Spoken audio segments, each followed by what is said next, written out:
She is a huge pop star in Indonesia. She's like like Britney Spears or something. I mean, she is massive. Like the Beyonce of Indonesia. Oh yeah. Like she's huge. Like all of her albums, like they sell so much. She's been famous since she was a child. She is like a big actress over there. She's like a host on, The Voice Indonesia and Indonesian Idol. Like, how in America it's like they have like Mariah Carey and J-Lo and do all those shows. Like she does all of that. And this album is completely in English. It's her first, I believe, full-length English album. It's titled X. And she worked with the producer Danger. And you guys might remember who he is. He used to work with Timbaland. And he was a part of like Nelly Furtado's Loose album, if you remember that. So that oh my gosh, that was a long time ago. But that was like a big album. That had like Maneater and Promiscuous and Say It Right.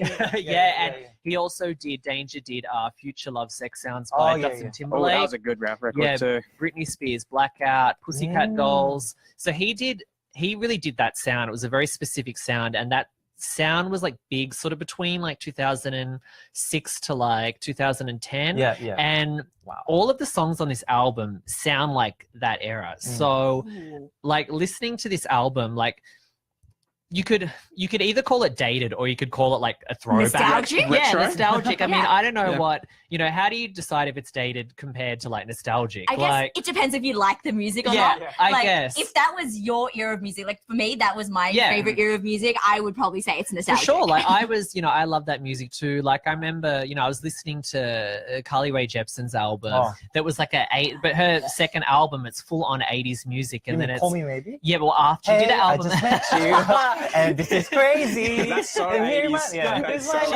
She did an album after that is like full on totally 80s music, and it's like, well, you don't really call that dated, you call it like a throwback to the 80s. So that's kind of what this feels like.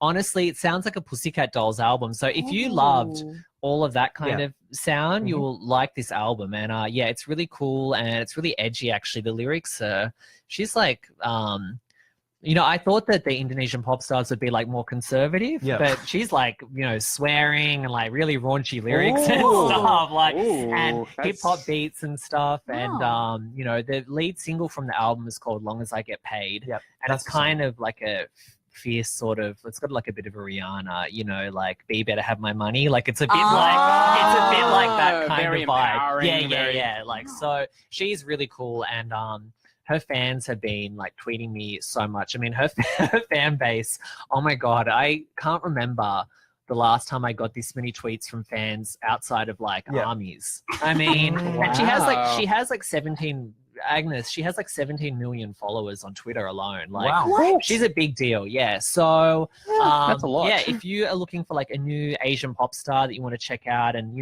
outside of like the J-pop and the sort of K-pop that you usually listen to, check out Agnez Mo.